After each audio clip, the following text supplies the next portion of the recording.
Maintenant, qu'il y a même dans les pays démocratiques, des personnes, des dirigeants, des présidents ou des généraux qui sont âgés. Attention, je dis que c'est pas la même chose. D'abord, là, donc, c'est des pays démocratiques. Ça veut dire qu'on a voté pour eux. Sauf qu'en Algérie, on n'a pas voté pour eux. Et puis, la majorité des pays démocratiques, ce ne sont pas des pays jeunes. Les États-Unis, la France, la majorité des pays démocratiques, c'est des pays de vieux. Il y a pas de démocratie, il y a pratiquement pas, j'ai beau connaître, mais donnez-moi une démocratie où la démographie, de la population est encore jeune. Maintenant, c'est une démographie qui est rajeunissante encore. On va parler des chiffres. En Algérie, on a 4,3 millions de personnes âgées. En France, il y a plus de 15 millions de personnes âgées. En Espagne, il y a plus de 9 millions de personnes âgées. En Italie, il y a plus de 14 millions de personnes âgées. En Allemagne, les personnes âgées de plus de 80 ans, il y a plus de pratiquement 5 millions. Il y a 6 millions, 5,9 millions. Au Royaume-Uni, en Grande-Bretagne, les personnes âgées, il y a plus de pratiquement 12 millions de personnes. Je vois les pays démocratiques.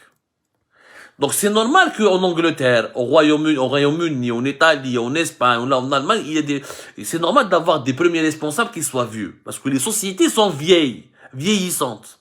Et France, Emmanuel Macron, il est jeune, alors que la population, les personnes âgées sont de 15 millions. C'est une performance. Et là, c'est une anomalie. Parce que normalement, là, si on applique la logique de la représentativité de la population, maintenant, les vieux voteront comme la société est majoritairement vieille, donc normalement c'est les vieux qui sont au pouvoir. Et je ne fais un mot Macron il a 44 ans, la majorité des anciens présidents de la République française n'avaient pas cet âge-là. Je ne fais un mot Macron est une exception dans l'histoire française. Mais dans les pays actuellement démocratiques et dans les pays qui sont actuellement développés, c'est des pays qui sont vieux. Mais la population âgée, les personnes âgées sont très nombreuses.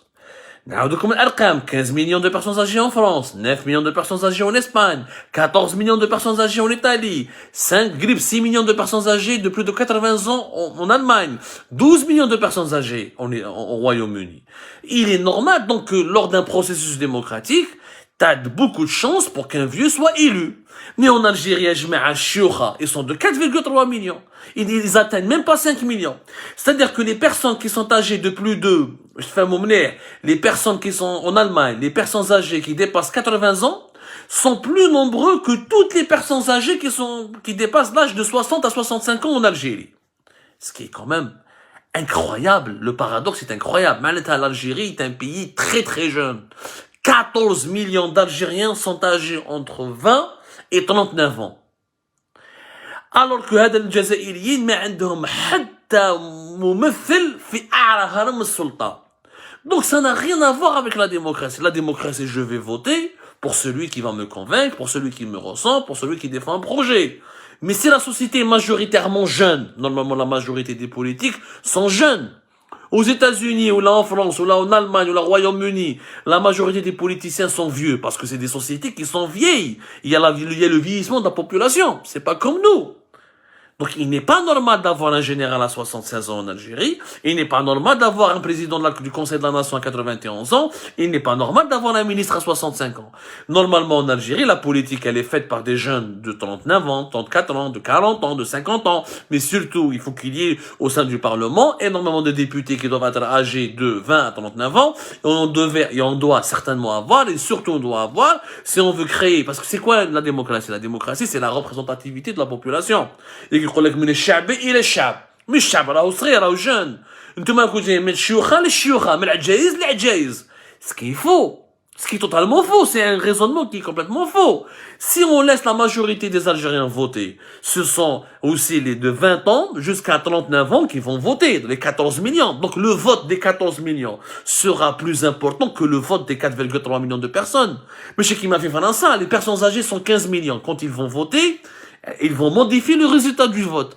Mais les personnes âgées en Algérie sont 4 millions. Elles ne peuvent pas modifier les résultats du vote. Parce qu'en face, tu as 14 millions de jeunes. Donc c'est toujours les jeunes qui doivent élire, qui doivent désigner les hauts responsables et les personnes qui les représentent. On va pas dire que les 14 millions d'Algériens vont voter pour un vieux. C'est pratiquement, c'est des cas inédits. Normalement, Nidam Siyasi, le système politique en Algérie, devrait avoir une moyenne d'âge de 35 ans, de 39 ans, jusqu'à 45 ans, 50 ans, pas plus. Pas plus. Mais nous, chab ta shabab. Alpha les Massar, ils ont plus de personnes âgées que nous. Massar, ils ont 6,5 millions d'habitants. Les Massar, c'est à plus de 100 millions d'habitants. Mais le Maroc a plus de personnes âgées que l'Algérie.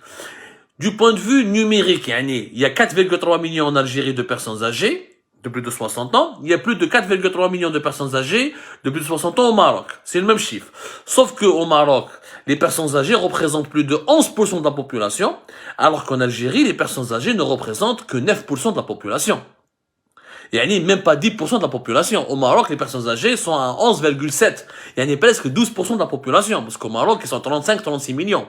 Alors qu'en Algérie, on est 45 millions. Nous avons 4 millions de personnes, 4,3 millions, 4,4 millions 3 de personnes âgées sur une population de 45 millions d'habitants. Les Marocains, ils ont 4,3 millions de personnes âgées sur une population de 35-34 millions d'habitants. Donc ce n'est pas la même chose.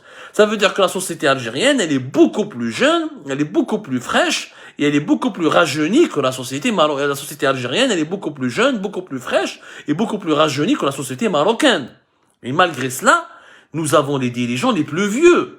Ni en Tunisie, ni au Maroc, ils n'ont des dirigeants aussi vieux. L'âge des généraux algériens, il est tout simplement exceptionnel. L'âge des dirigeants militaires ou civils algériens, il est tout simplement exceptionnel. Comme les chiffres de la démographie nous apprennent beaucoup de choses. Il nous apprend beaucoup de choses. Énormément de choses. Je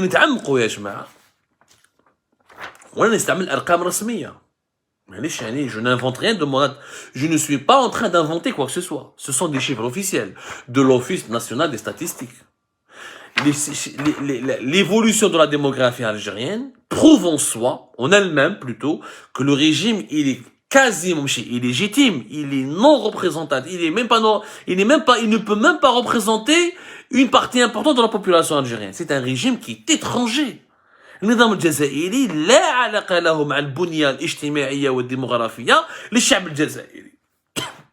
لا علاقة.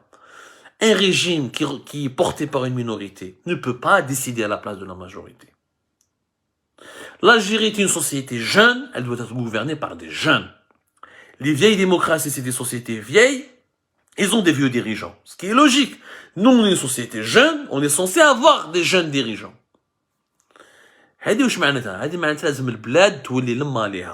L'Algérie n'appartient pas aux Algériens. L'Algérie appartient à une minorité d'Algériens. L'Algérie actuelle et l'Algérie de celle pratiquement depuis de très nombreuses années, je ne vais pas dire depuis l'indépendance pour noircir le tableau, mais en tout cas depuis les années 90, l'ensemble des dirigeants algériens ont toujours été des personnes âgées qui ne représentent qu'une infime minorité de la population et qui sont en train de, encore une fois, de décider et de prendre des prérogatives à la place de la majorité des Algériens.